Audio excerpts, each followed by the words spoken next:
We gotta get in. We're moving in. Hey, we're ready, people. Where do you need to go? Go northwest, back the way you came in on. Back the way you came.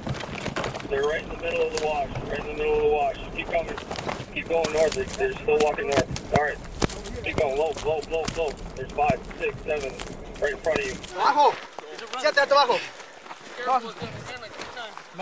Intense moments in the southern Arizona desert. Once Border Patrol agents move in, it takes just minutes to round up nearly a dozen illegal immigrants. After about an hour of searching through the desert, the Border Patrol agents have now tracked down 11 The group of border crossers now gets loaded up into the back of Border Patrol trucks and soon will be bused back to Mexico. We have a 3-year-old boy and a 5-month-old girl. He crossed in, made it onto U.S. soil into the second inspection. From that second inspection, he started becoming combative, fighting, and tried to run back. They tasered him, they said, as he's running, but the taser marks are on his stomach and on his forearm in the front. Then they said that because of the taser, he fell down backwards, hit his head on a rock. I asked, does he have anything on the back of his head? Cuts, bruises, abrasions, anything, bumps? They said no. I saw the staples, ear to ear, 2 tubes in his mouth, 1 through his nose, a bunch of little electrodes for, they were saying, to monitor seizures. How can that be Jose, you know? It didn't look like him at all.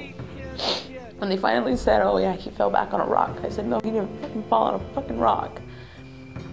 It's not a rock that caused that. So I sat there and I just like stared at him, you know, I didn't know what to think. A million things were running through my head.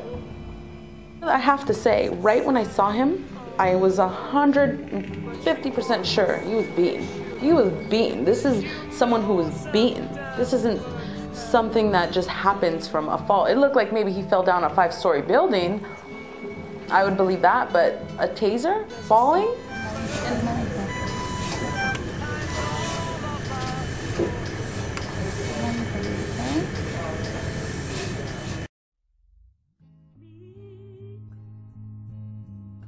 Undisclosed eyewitness video of the killing of a Mexican immigrant by U.S. border officers 2 years ago.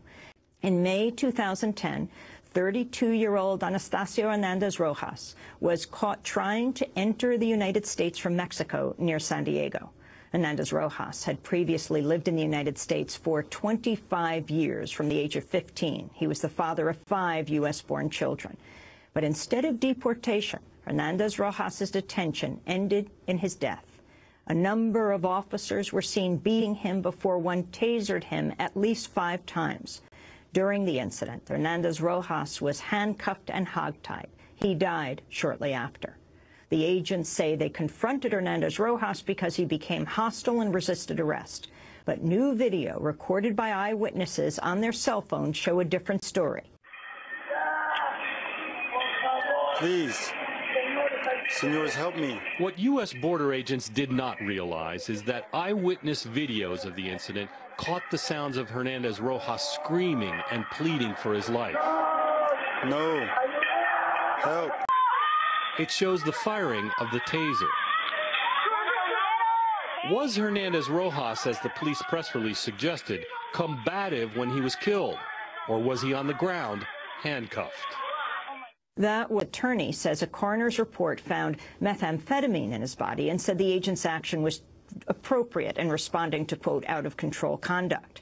Tracking at least 8 other deaths of immigrants at the hands of Border Patrol agents in the past 2 years, and recently wrote an editorial for the Los Angeles Times called What's Going On with the Border Patrol? Via their own press release and documents, say that he was combative. Hernandez Rojas was combative. They removed his handcuffs. This is actually the document. They removed his handcuffs and applied the use of a taser. He fell to the ground, suffered a heart attack, and subsequently died. That is what is actually in the police report. It's happened again. Another life lost at the U.S.-Mexico border, only this time it involves a Mexican teen allegedly shot and killed by a border agent. It happened at a border fence between El Paso, Texas, and Juarez, Mexico. And the alleged victim in this case, a 14-year-old. The death coming just days after another Mexican national died after allegedly being shot to death by border agents in California. Adriana Hernandez Huerta was shot in the head. Graphic photos published in the Mexican press show the boy lying next to a pool of blood. A 14-year-old young boy was shot and killed by U.S. Federal agents. The tragedy at the U.S.-Mexico border continues.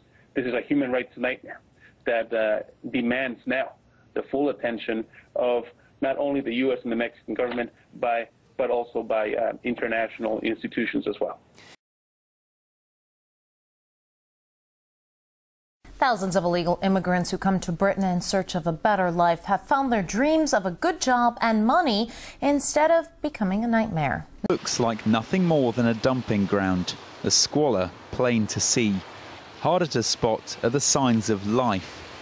This is what 40 illegal immigrants call home, under a motorway bridge in London's outskirts.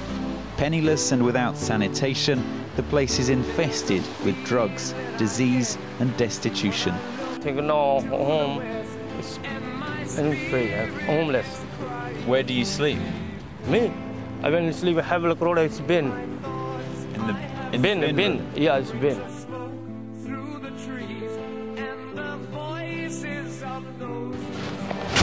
Oh, get back to your country, I want you. Bye country. Got Britain red now. No. Is Britain as tolerant as it likes to think it is? Bang out. What? This isn't a unique picture at all. It's happening in similar comparable estates all over the country. Out of state, Aaron. I just didn't think that you would be like that. And it's whispered that soon, if we all call the tune, then the piper will lead us to go to you. Because of this, Africa is hell.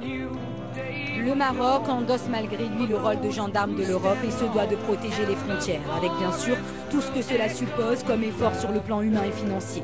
Le nombre de passages en force à la frontière ne cesse d'augmenter. Débordées, les autorités espagnoles et marocaines ont recours à la force. Des refoulements s'effectuent de part et d'autre.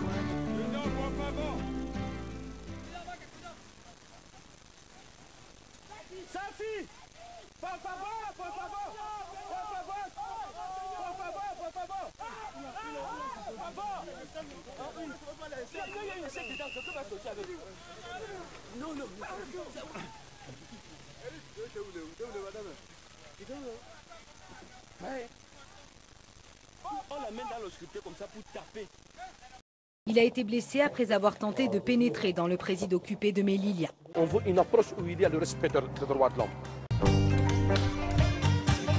Une frontière matérialisée par une double barrière de 6 mètres de hauteur, des barbelés, des fils d'acier et des caméras de surveillance perchées sur des miradors. Une cinquantaine de migrants ont tenté de franchir les barrières. Des dizaines de personnes ont été blessées.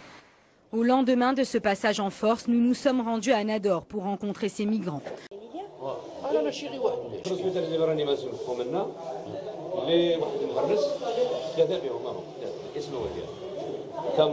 Finalement, nous trouverons les blessés. Contrairement à ce que nous dit le médecin, ils sont 5 au total. Sébastien, Youssoufa, Mohamed, Michel et Jean. Bonjour. Ça va? Comment tu te sens? Qu'est-ce qui t'est arrivé? Je voulais aller à maman.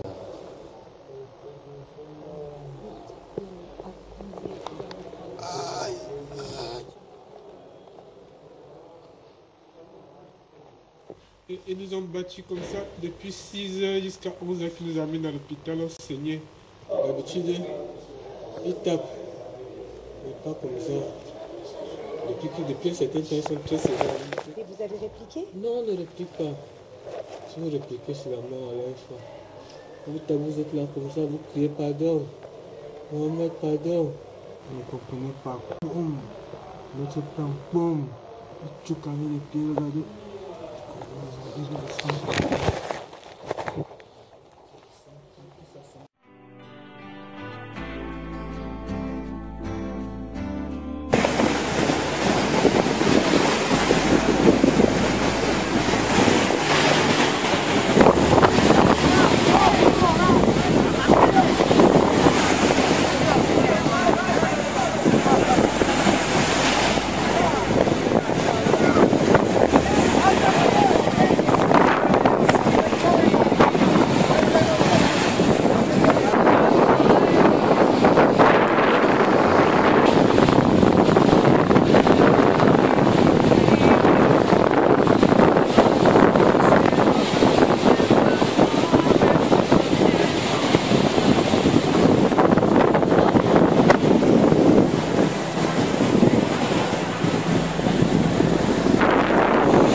Passa regime, passa regime!